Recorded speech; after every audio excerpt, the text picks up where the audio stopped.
Assalamualaikum warahmatullahi wabarakatuh. Selamat siang. Perkenalkan, nama saya Christophorus Manito dari kelompok 9 akan mempresentasikan hasil makalah kami tentang dana pensiunan. Sebelumnya saya akan memperkenalkan anggota-anggota saya, yaitu satu, Elizabeth K. Ribu, yang kedua Nurulista Ikhtiaroh. Bab 2, dana pensiun. Pengertian dana pensiun.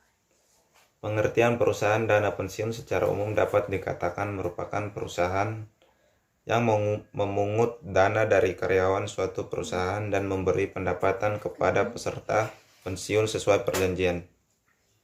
Artinya, dana pensiun dikelola oleh suatu lembaga dan memungut dana dari pendapatan para karyawan suatu perusahaan, kemudian membayarkan kembali dana tersebut. Pensiun setelah jangka waktu tertentu sesuai perjanjian antara kedua belah pihak. Pengertian sesuai perjanjian artinya pensiun dapat diberikan pada saat karyawan sudah memasuki usia pensiun atau ada sebab-sebab lain sehingga memperoleh hak untuk mendapatkan dana pensiun. Undang-Undang Dana Pensiun Nomor 11 Tahun 1992 merupakan kerangka hukum dasar untuk dana pensiun swasta di Indonesia. Undang-undang ini penyelenggaraan suatu program pensiun yang bersifat sukarela. Artinya, didasarkan pada asas kebebasan. Walaupun program pensiun bersifat sukarela, hak penerima manfaat harus dijamin. Sedangkan menurut UU Nomor 11 Tahun 1992, dana pensiun adalah badan hukum yang mengelola dan menjalankan program yang menjanjikan manfaat pensiun. Berdasarkan definisi di atas, dana pensiun merupakan lembaga atau badan hukum yang mengelola program pensiun yang dimaksudkan untuk memberikan kesejahteraan kepada karyawan suatu perusahaan terutama telah pensiun. Selanjutnya, pengertian pensiun adalah hak seseorang untuk memperoleh penghasilan setelah bekerja sekian tahun dan sudah memasuki usia pensiun atau sebab-sebab lain sesuai dengan perjanjian yang telah ditetapkan. Jadi kegiatan perusahaan dana pensiun adalah memungut dana dari iuran yang dipotong dari pendapatan karyawan perusahaan. Iuran ini kemudian diinvestasikan lagi ke dalam berbagai kegiatan usaha yang dianggap paling menguntungkan. Bagi perusahaan, dana pensiun iuran yang dipungut dari para karyawan suatu perusahaan tidak dikenakan pajak. Hal ini dilakukan pemerintah dalam rangka pengembangan yang tertuang dalam peraturan perundang-undangan di bidang perpajakan yang memberikan fasilitas penundaan pajak penghasilan seperti dalam Undang-Undang Nomor 7 Tahun 1983 tentang pajak penghasilan yang berbunyi, iuran yang diterima atau diperoleh dana pensiun yang disetujui Menteri Keuangan, baik yang dibayar oleh pemberi kerja maupun oleh karyawan, dan penghasilan dana pensiun dari modal yang ditanamkan dalam bidang-bidang tertentu berdasarkan keputusan Menteri Keuangan tidak termasuk dari objek pajak. Manfaat pensiun adalah pembayaran secara berkala kepada peserta pada saat dan dengan cara yang ditetapkan dalam peraturan dana pensiunan. Manfaat dana pensiun bukan saja hanya memberikan kepastian penghasilan di masa depan, akan tetapi juga ikut memberikan motivasi untuk lebih giat bekerja. Dengan memberikan program jasa pensiun, para peserta akan merasa aman, terutama bagi mereka yang menganggap pada usia pensiun sudah tidak produktif lagi.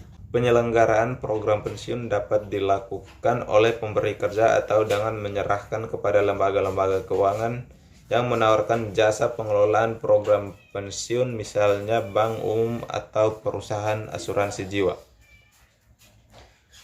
Badan Pengawasan Pasar Modal dan Lembaga Keuangan telah mewajibkan seluruh lembaga dana pensiun untuk menyusun sekaligus menerapkan pedoman dan tata kelola dana pensiun sejak 1 Januari 2008. Keputusan tersebut dituangkan dalam Keputusan Ketua Nomor Kep/136/BL/2008 dengan tujuan mendorong penyusunan pedoman tata kelola yang baik di lingkungan dana pensiun sekaligus memberikan acuan kepada pendiri, pemberi kerja, pengurus, dan pengawas dana pensiun.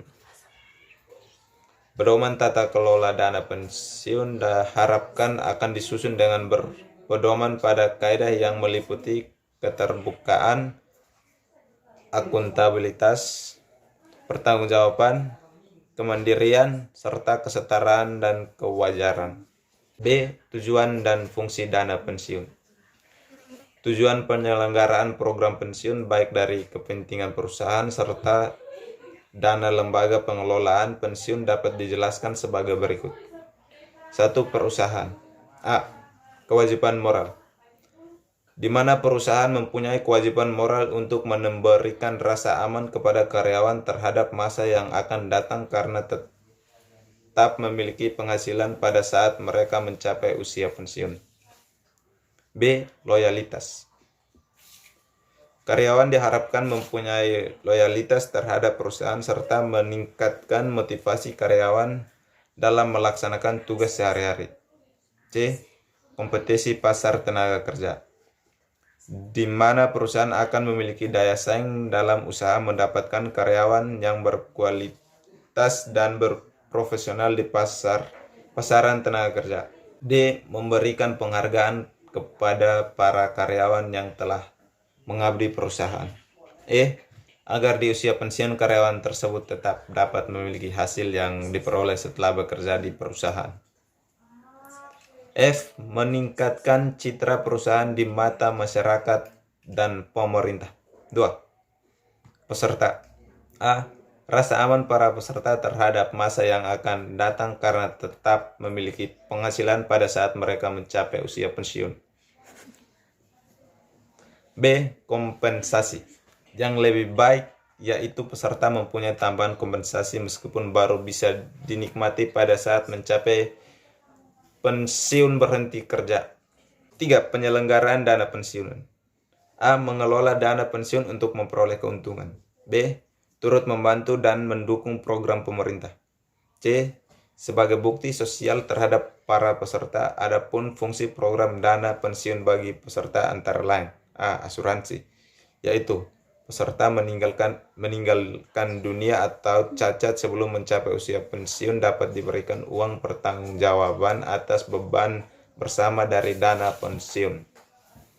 2. Tabungan, yaitu himpunan iuran peserta dan iuran pemberi kerja merupakan tabungan untuk dan atas nama pesertanya sendiri.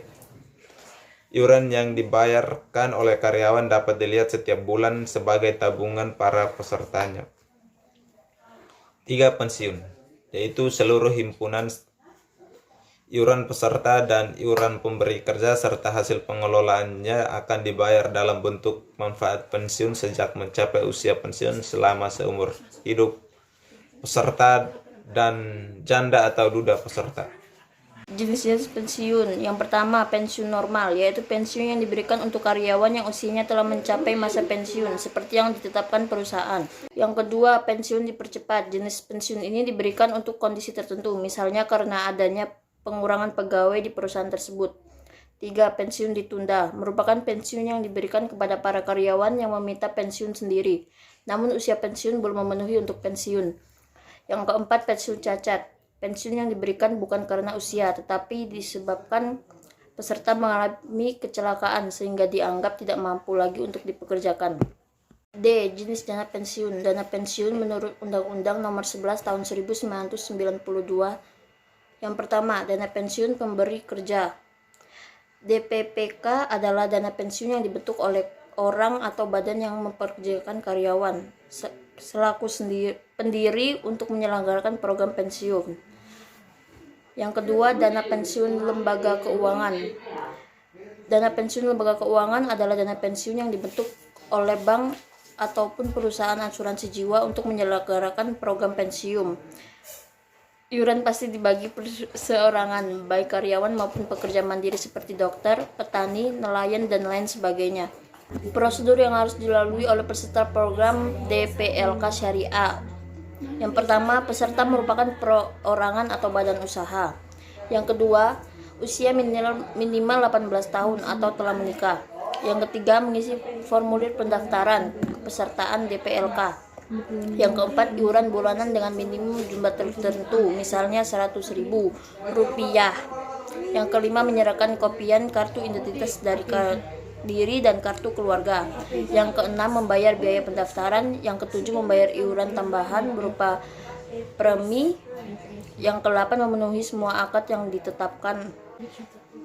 Dana pensiun berdasarkan keuntungan, yakni DPBK atau dana pensiun berdasarkan keuntungan pada dasarnya adalah karena didirikan oleh perusahaan untuk karyawannya. Namun demikian, program yang dijalankan tidak termasuk PPMP atau PPIP murni.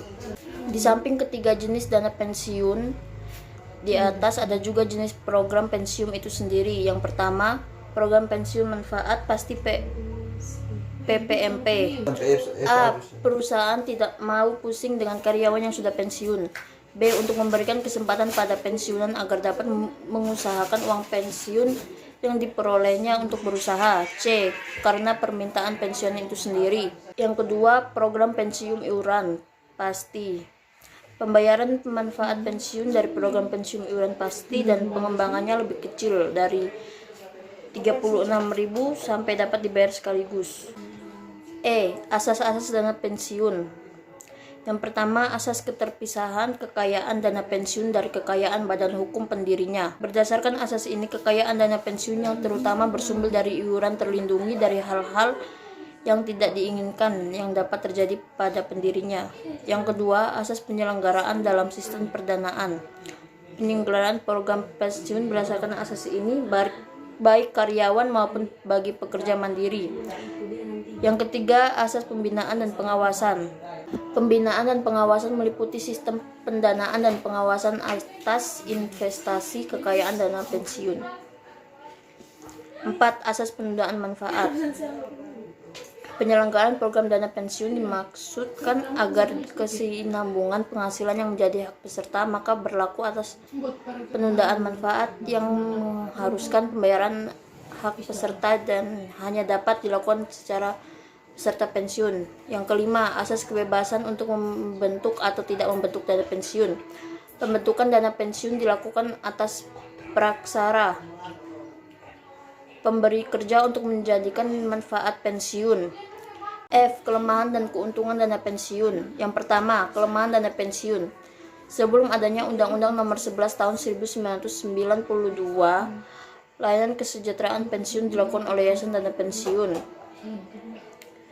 Yang pertama, belum ada ketentuan yang mengatur hal-hal mendasar untuk menjamin terpenuhnya hak dan kewajiban para pihak penyelenggaraan program pensiun. Yang kedua, pengelolaan YDP masih banyak yang kurang profesional.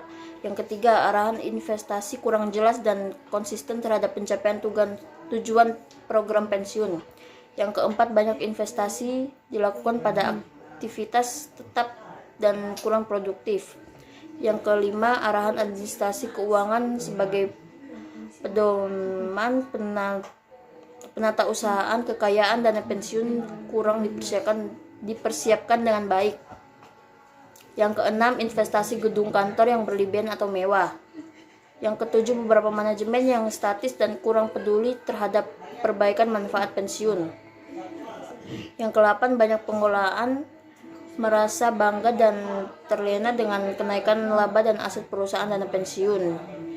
Yang ke-9, keuntungan lembaga atau yayasan dana pensiun yang besar tidak diimbangi dengan perbaikan manfaat pensiun yang sepadan. Yang ke-10, beberapa program pensiun masih membedakan jumlah manfaat pensiun untuk kanalan pensiun. Keuntungan dana pensiun. Yang pertama, pengelolaan yang ditunjuk setidaknya profesional, setia, jujur, dan mampu menyusun rencana dan berpikir panjang.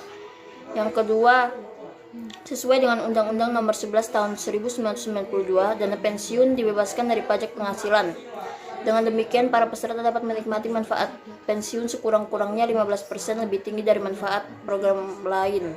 Yang ketiga, seluruh himpunan iuran dan hasil pengelolaan kekayaan investasi dibagikan kepada peserta atau ahli waris secara pro-rate menurut jumlah iuran dan masa kepesertaannya. Yang keempat, biaya tetap relatif rendah. Yang kelima, dana pensiun mempunyai prospek menjadi satu lembaga keuangan dengan likuiditas dan solvibilitas yang tinggi. Yang keenam, untuk mengurangi risiko kematian atau kecelakaan dari peserta. Yang ketujuh, manfaat pensiun dapat dinikmati secara berkala bulanan selama seumur hidup dengan jumlah yang sama bagi peserta dan bagi janda atau duda dari peserta. Yang kedelapan, dana pensiun memiliki fungsi yang terpadu, yakni tabungan, asuransi, dan pensiun. Fungsi ini dapat dilakukan dengan cara kerjasama antara 3 lembaga: perbankan, perusahaan, asuransi, dan dana pensiun. Bab 3. Kesimpulan. Perusahaan dana pensiun secara umum dapat dikatakan merupakan perusahaan yang menganut dana dari karyawan suatu perusahaan dan memberi pendapatan kepada peserta pensiun sesuai dengan perjanjian. Artinya dana pensiun dikelola oleh suatu lembaga dan memungut dana dari pendapatan para karyawan suatu perusahaan, kemudian membayarkan kembali dana tersebut. Sedangkan menurut Undang-Undang Nomor 11 Tahun 1992, dana pensiun adalah badan hukum yang mengelola dan menjalankan program yang menjanjikan manfaat pensiun. Secara umum, jenis dana pensiun yang dapat dipilih oleh karyawan yang akan menghadapi pensiun antara lain pensiun normal, pensiun dipercepat, pensiun ditunda, dan pensiun cacat.